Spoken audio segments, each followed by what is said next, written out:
सुने बाप दादा से मुरली।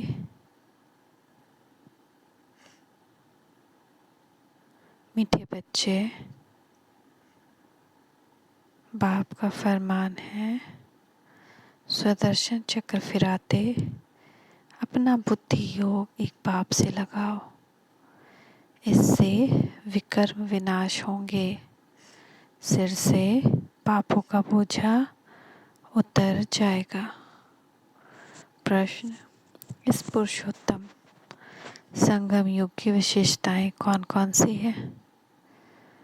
उत्तर है, यह संगम युग ही कल्याणकारी युग है। यह संगम युग ही कल्याणकारी युग है। इसमें ही आत्मा और परमात्मा का सच्चा मेला लगता है, जिसे कुंभ का मेला कहते हैं। दूसरा, इस समय ही तुम सच्चे सच्चे ब्राह्मण बनते हो। तीसरा, इस संगम पर दुख धाम से सुख धाम में जाते हो, दुखों से छूटते हो। चौथा, इस समय तुम्हें ज्ञान सागर बाप द्वारा सृष्टि के आदि मध्य अंत का पूरा ज्ञान मिलता है। नई दुनिया के लिए नया ज्ञान बाप देते हैं। तुम सांवरे से घोड़ा बनते हो। ओम शांति। मीठे मीठे बच्चों ने गीत सुना और बच्चों की बुद्धि में बैठा हुआ है कि बरोबर कलयुग पाप की दुनिया है। इस समय सब पाप ही करते रहते हैं। बाप आकर तुम बच्चों को कल्प कल्प गति सदगति देते हैं। जब पतित दुनिया को पावन बनाना होता है, तब पतित पावन बाप आते हैं, आकर बच्चों को आप समान बनाते हैं। बाप में कौन सा ज्ञान है? सारे सृष्टि चक्र का ज्ञान। तुम बच्चे भी इस सृष्टि चक्र को जानते हो। यह सारा चक्र कैसे फिरता है, यह बाप में ज्ञान है, इसलिए उनको ज्ञान का सागर कहा जाता है। वही पतित पावन है। इस चक्र को समझने से, सुदर्शन चक्रधारी बनने से तुम फिर स्वर्ग में चक्रवर्ती राजा रानी बनते हो। तो बुद्धि में सारा दिन यह चक्र फिरना चाहिए, तो तुम्हारे विकर्म विनाश हो जाएंगे। फिर सत्युग में तो तुम यह चक्र नहीं फिराएंगे। वहाँ स्व अर्थात आत्मा को सृष्टि चक्र का ज्ञान नहीं होता, न सतयुग में न कलयुग में। यह ज्ञान सिर्फ संगम युग पर तुमको मिलता है। संगम की बहुत महिमा है। कुंभ का मेला करते हैं ना, वास्तव में है ये ज्ञान सागर और नदियों का मेला, अर्थात परमात्मा और आत्माओं का मेला। वह कुंभ का मेला भक्ति मार्ग का है। यह आत्मा और परमात्मा का मेला इस सुहावने कल्याणकारी संगम युग पर ही होता है, जबकि तुम दुखों से छूट सुख में जाते हो।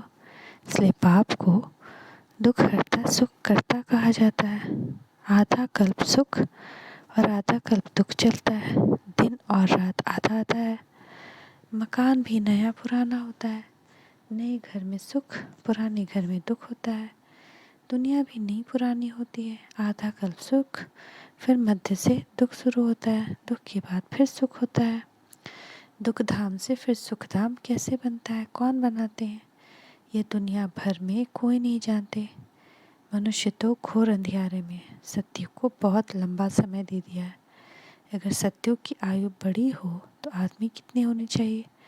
वापस तो कोई भी जा नहीं सकते, सबको इकट्ठा होना है। वापस तो तब जाएं जब बाप आकर घर का रास्ता बताए।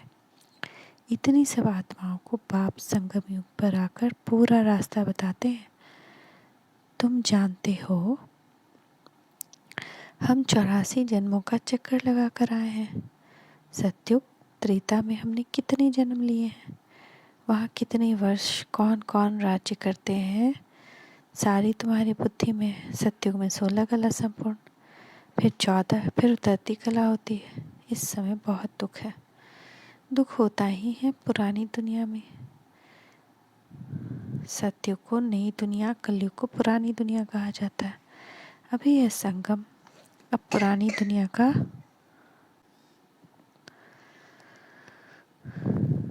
तुम पुरानी दुनिया से निकल नए घर में जाकर बैठेंगे। तुम कहेंगे हम नए घर के लिए पुरुषार्थ कर रहे हैं कि हम नई दुनिया में उच्च पद पाएं। बाप सिर्फ कहते हैं मुझे याद करो और कोई तकलीफ नहीं देते। कैसे भी टाइम निकाल फरमान मानना चाहिए, परंतु माया ऐसी है जो फरमान मानने नहीं देती, बाप से बुद्धि योग लगाने नहीं देती। परंतु तुम बच्चों ने कल्प पहले भी पुरुषार्थ कर इस माया रूपी रावण पर जीत पाई है। तब तो सतयुग की स्थापना होती है। जितना जो मददगार बनता है उनको उतना इजाफा भी मिलता है। तो बच्चों को यह नॉलेज मित्र संबंधियों को भी देनी है। बाप का फरमान है कि मुझे याद करो, क्योंकि आधा कल्प के विकर्मों का बोझा सिर पर है। उनको भस्म करने का कोई उपाय नहीं सिवाय याद के। भल गंगा जमुना को पतित पावनी कहते हैं। समझते हैं हम पावन हो जाएंगे, परंतु पानी से पाप कैसे कटेंगे? यह है पतित दुनिया। तब सब पुकारते हैं, हे पतित पावन, आकर सतयुग की स्थापना करो।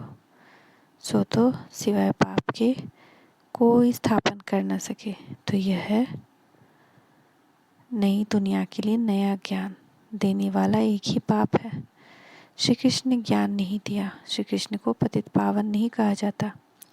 पतित पावन तो एक ही परमपिता परमात्मा जो पुनर्जन्म रहित है।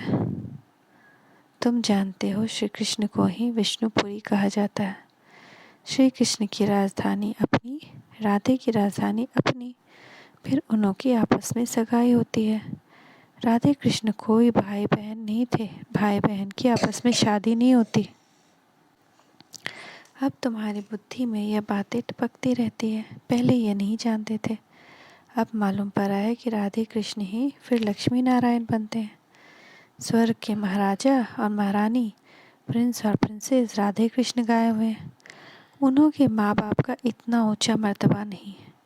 यह क्यों हुआ? क्योंकि उन्हों के माँ बाप कम पड़े हुए हैं। राधे कृष्ण का जितना नाम है उन्हों के माँ बाप का तो जैसे नाम है नहीं। वास्तव में जिसने जन्म दिया उसका नाम बहुत होना चाहिए, परंतु नहीं। राधे कृष्ण सबसे ऊंच है, उन्हों के ऊपर तो कोई है नहीं। राधे कृष्ण पहले नंबर में गाए गए हैं, फिर पहले नंबर में महाराजा महारानी भी बने हैं। भल जन्म माँ बाप से लिया है, परंतु नाम उन्हों का ऊंचा है। यह बुद्धि में अच्छी तरह बिठाना है। जबकि तुम यहाँ बैठे हो तो यह सुदर्शन चक्र फिराते रहो। इस चक्र फिराने से तुम्हारे पाप भस्म होते हैं, अर्थात रावण का सिर कटता है। यह सत्युग त्रेता का चक्र है ना। हम पहले सो देवता थे, फिर क्षत्रिय वैश्य बने, अब फिर हम ब्राह्मण बने हैं, फिर हम सो देवता बनेंगे। बाबा ने ओम का अर्थ अलग समझाया है, हमसो का अर्थ अलग है। शास्त्रों में एक ही कर दिया है।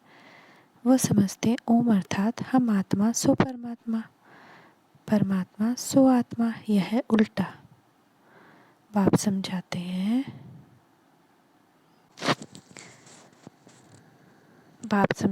ओम अर्थात हम आत्मा हैं, परमपिता परमात्मा की संतान है। मैं भगवान, ये कोई ओम का अर्थ नहीं है। हम आत्मा निराकार हैं, हमारा बाप भी निराकार है। साकार शरीर का बाप भी साकार है। हम परमात्मा की संतान हैं तो हमको स्वर्ग की राजधानी जरूर चाहिए।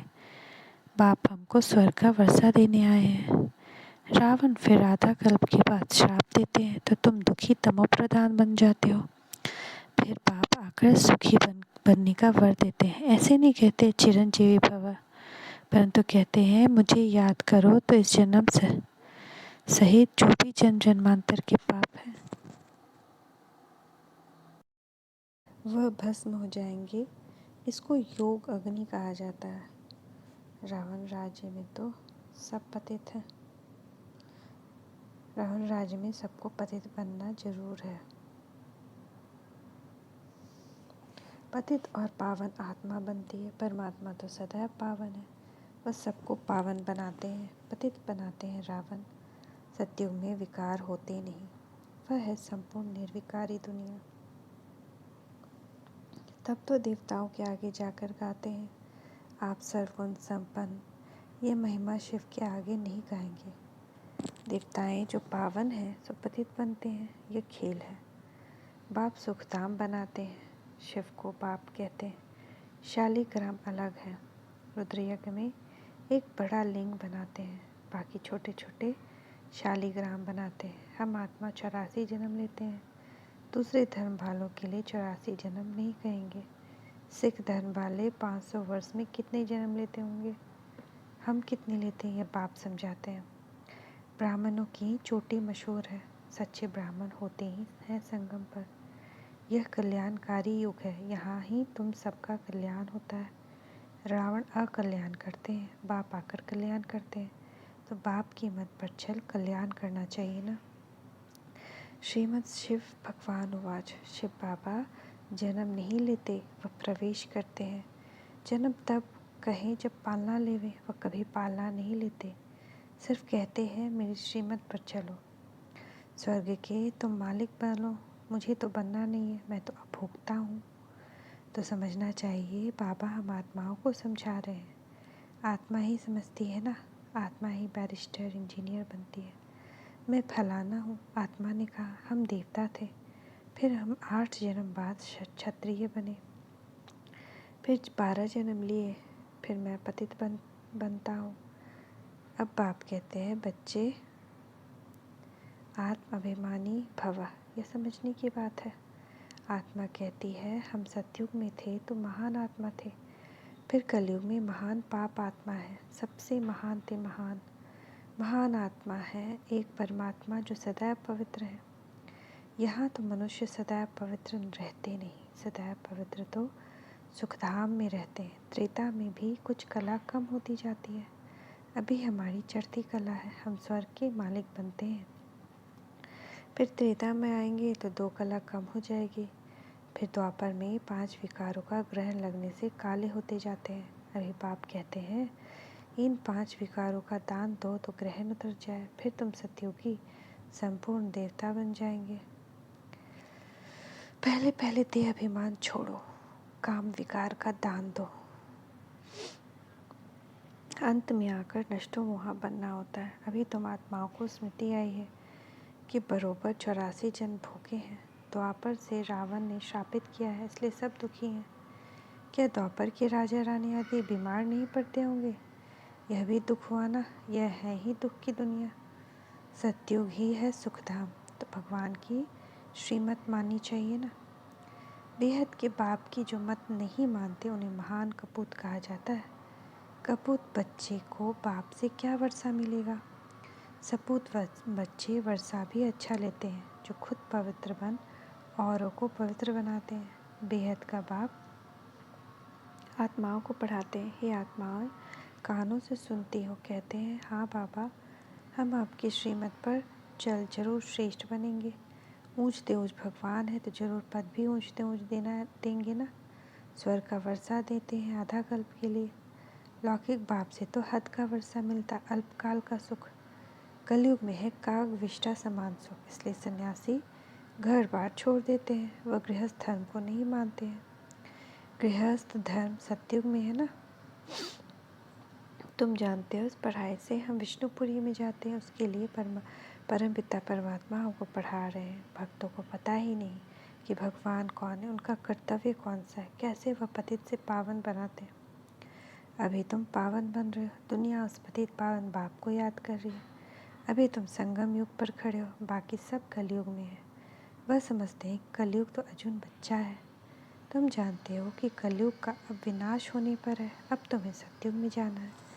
बाप ने तुम्हें स्मृति दिलाई है। मैं कल्प कल्प तुमको वर्षा देता हूँ, तो वर्षा पूरा लेना चाहिए ना। तो बाप ऐसे थोड़ी कहते हैं कि यहाँ बैठ जाओ, फल घर गृहस्थ में रहो, सिर्फ यह सुदर्शन चक्र फिराते रहो और नष्टो मोहा हो जाओ। एक शिव बाबा दूसरा न कोई। हम जानते हैं अब हमारा नया संबंध जुटा है, तो पुराने में ममत्व नहीं रहना चाहिए। नई दुनिया नई राजधानी में ममत्व रखना है। अब तो मौत बिल्कुल सिर पर सवार है, तैयारियां होती रहती है। सतयुग में अकाले मृत्यु नहीं होती, समय पर एक पुरानी खाल छोड़ नहीं लेते हैं। अच्छा मीठे मीठे सिखिलते बच्चों प्रति माता पिता बाप दादा का याद प्यार गुड मॉर्निंग।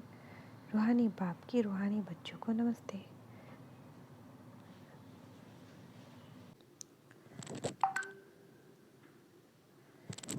मीठे मीठे से खिलते बच्चों प्रति माता पिता बाप दादा का याद प्यार गुड मॉर्निंग। रूहानी बाप की रूहानी बच्चों को नमस्ते। रूहानी बच्चों के रूहानी मीठे मीठे बाप दादा को याद प्यार गुड मॉर्निंग।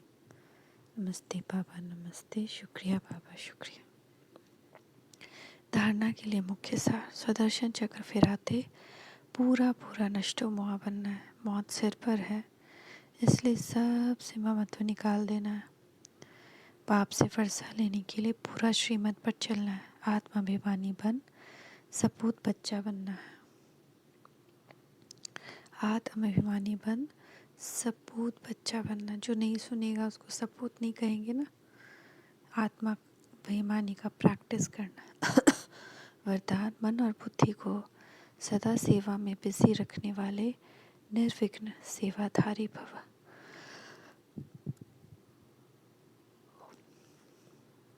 जो जितना सेवा का उमंग उत्साह रखते हैं उतना निर्विघ्न रहते हैं, क्योंकि सेवा में बुद्धि बिजी रहती है। खाली रहने से किसी और को आने का चांस है, और बिजी रहने से सहज निर्विघ्न बन जाते हैं। मन और बुद्धि को बिजी रखने के लिए उसका टाइम टेबल बनाओ। सेवा व स्वयं के प्रति जो लक्ष्य रखते हो उस लक्ष्य को प्रैक्टिकल में लाने के लिए बीच बीच में अटेंशन ज़रूर चाहिए। अटेंशन कभी टेंशन में ना बदली हो। जहाँ टेंशन होता है वहाँ मुश्किल हो जाती है। स्लोगन, सेवा से जो दुआएं मिलती है वही तंदुरुस्त रहने का साधन है। सेवा से जो दुआएं मिलती है वही तंदुरुस्त रहने का साधन। तो ये टाइम टेबल हम यूज़ कर सकते हैं। प्रकृति को साकाश, 5 कॉन्टिनेंट को साकाश, बॉडी को साकाश,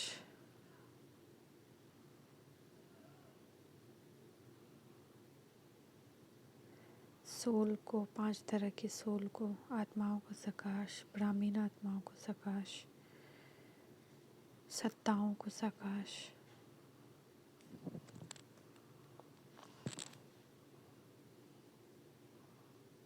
मधुबन को सकाश, 5 विकारों को बर्न करना।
अभी अभी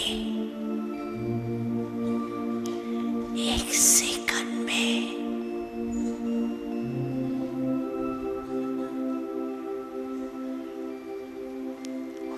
आत्म अभिमानी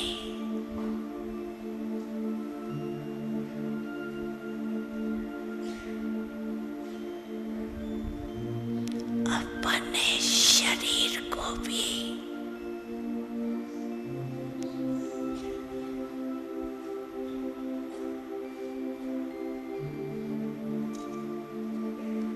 देखते हुए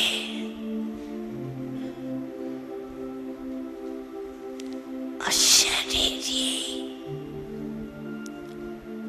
स्थिति में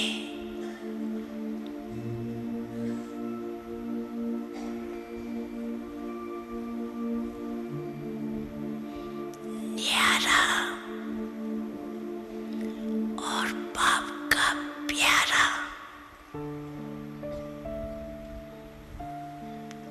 अनुभव कर सकते हो ना। तो अभी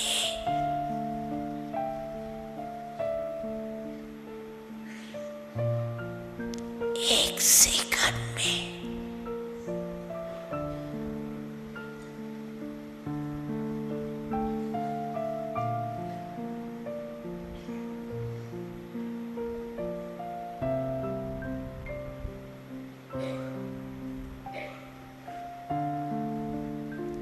अशरीरी भव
अपने शरीर को भी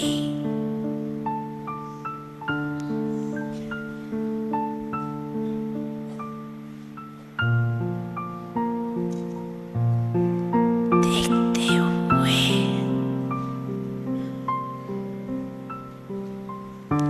अशरीरी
शरीर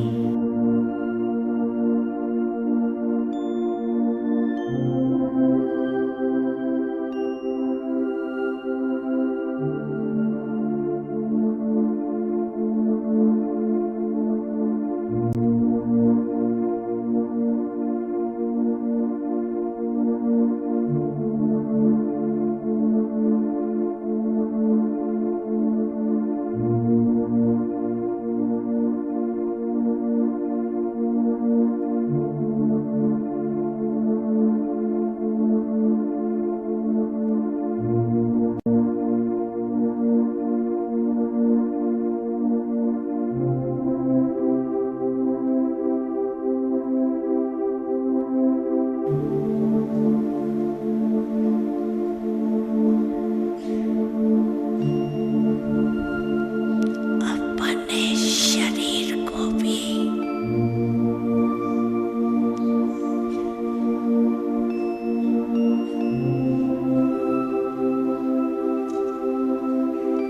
देखते हुए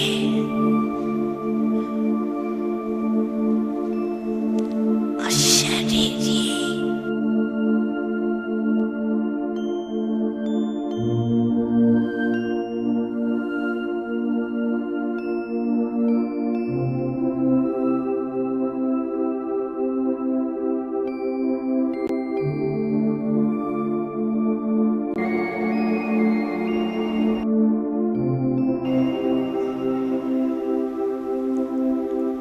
अच्छा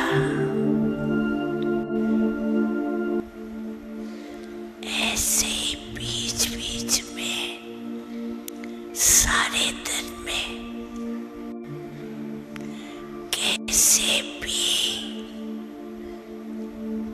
1 मिनट निकाल